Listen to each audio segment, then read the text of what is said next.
Hello and welcome to this video. Today I'm gonna be talking about something that I know you are guilty of, because I'm guilty of the same thing very often, and everyone I know is at some point guilty about feeling guilty for no particular reason or no real reason for sure. So, to understand this and to get in control of that, instead of the guilt tripping being controlling us, we need to first become aware of when and how and why we do this. And this is my goal in today's video. I want to start with the words of one of my favorite professors at all times, Dr. Gabor Mate. He once said that the guilt feeling is your friend, but it is not a smart friend. The guilt is developed very early in childhood in order to keep you safe, help you belong, so that your place in this world is secured and your existence is not threatened. But as we grow up, we tend to put on more and more guilt, or put unnecessary guilt. We keep on hanging out, accepting our friend, which is really not that smart to say, okay, this is real guilt, because you are really guilty about a certain thing that you did or you said, or a certain outcome that you could have stopped. But it is not always the case, and in particular in our everyday lives, it is very rarely the case that we are as guilty as we tend to think up about ourselves. So another thing that to understand that this way of working of the brain is very human, and it is very normal for a person to feel that kind of guilt, is to accept that our brains work as problem solvers. So this means that our brains are able to find out problem in everything, to sweat out every single issue until they pinpoint a problem, and figure out how it may be our problem, and try to figure out possible solutions, possible outcomes of every solution. So it is the modus operandi of our brain. And when you combine these two things, you get your guilt-tripping reality. And now I want to point out few things on my list that if you ever feel guilty about in your day-to-day life, you should use them as a reminders of what you learned today in this video, and take a moment to stop there and to become aware of your guilty feeling. First and foremost, and my favorite definitely, because my life kind of changed when I started realizing this, and I see the lives of other people around me changing when I point out this thing to them. That is the guilt you feel if you don't reply to a call on your cell phone. So just declining a social call, if you just don't feel like talking, or you assume why the person is calling and you're not up for that kind of chat or that kind of invitation or whatever, that is self-care. So our bodies and minds are not brought up in a world in which a human was supposed to be available through multiple channels to all the people around the world at all times. So we are not biologically equipped to deal with the level of accessibility that today's technology brings on. Maybe in few generations, people will have the epigenetics of that we now build in our genes, being in a constant stress, in a constant need to please everyone that reaches out for us, whether it's the cell phone, whether it's Instagram, Facebook, Twitter, whatever you use. any social, anything that any technologically helped kind of communication. So when I was a child, we used to go like, you wouldn't reach your friend on their landline, and then you walk to their house to say hello and to ask, are they okay? Are they going to play with you today? And imagine that, like 20 something years ago, we had that level, and today I have each and every one of my friends sending me things on multiple channels. While I'm talking with my girlfriend, she's sending me some posts she saw on Instagram. She thought it was relatable for me. Then she sends me a tweet, and she sends me some photos on Viber. So that all happens while we are in the chat, you know. Declining a social call for this this is a boundary that you don't need to feel guilty about putting there. It is a boundary between you and what you need at the moment, and what the other person needs at the moment. But if you knew that the other person was struggling to do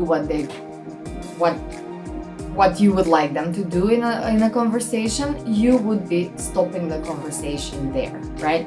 So why don't you do that for yourself when you know that you are struggling at the moment?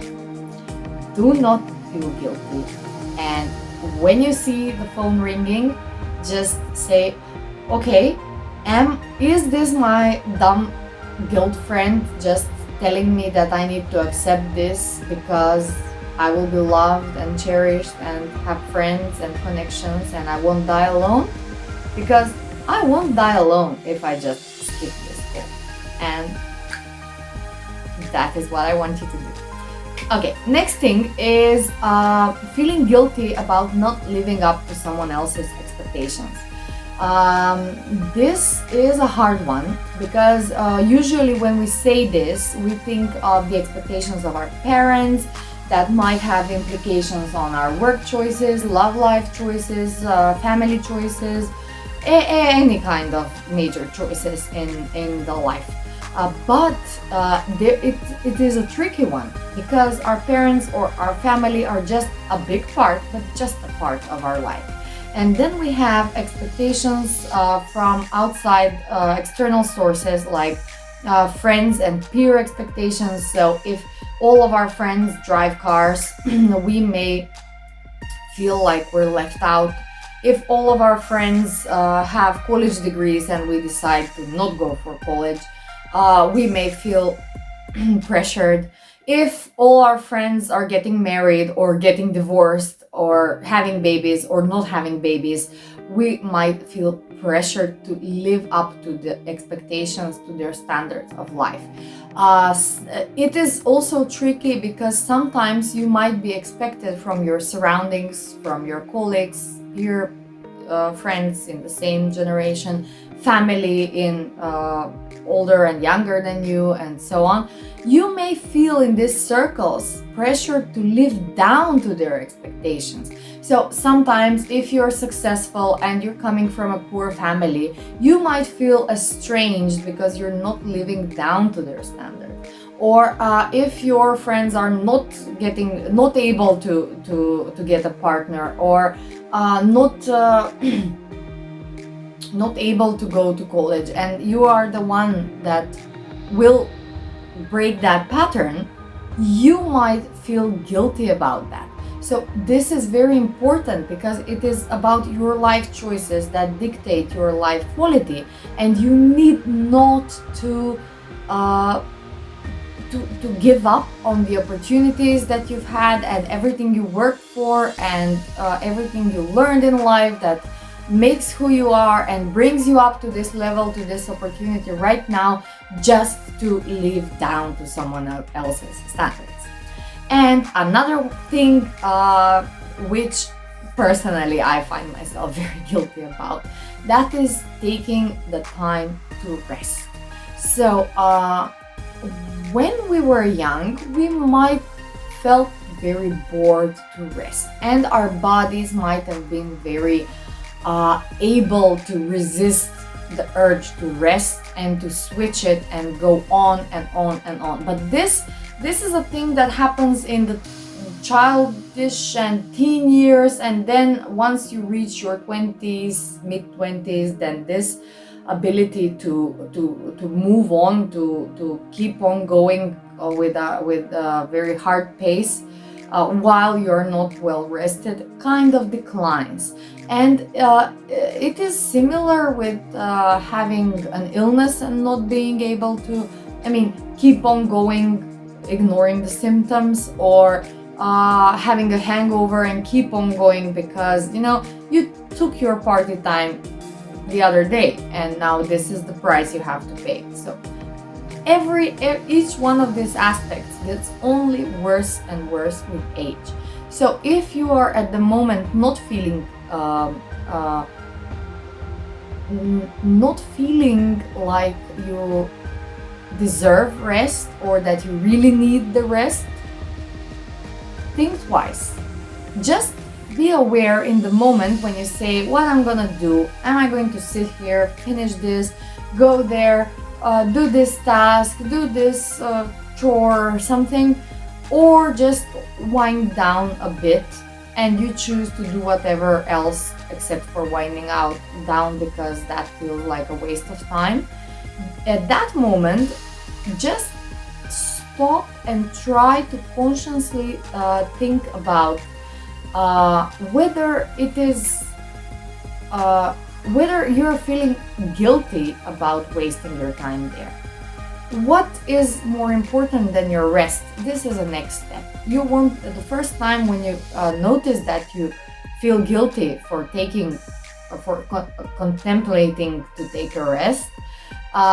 It is enough that you notice it. You don't have to act upon everything. You just need to notice it more and more, whether you're doing it daily, whether you're cutting each and every of your opportunities for a downtime just because of the feeling of guilt. Because if you are and you've noticed it, you're on a very good way to change things in your favor. So I hope these situations resonated with you. They definitely resonated with me, and I hope that bringing a little awareness in these situations will help you on your way to understand yourself and to optimize the life that you live. If you liked this video, subscribe and wait for the next one, because in the next one I'm also going to share 4 more tips on how to notice when you are unnecessarily feeling guilty in your day-to-day life. Thanks for watching. Bye bye.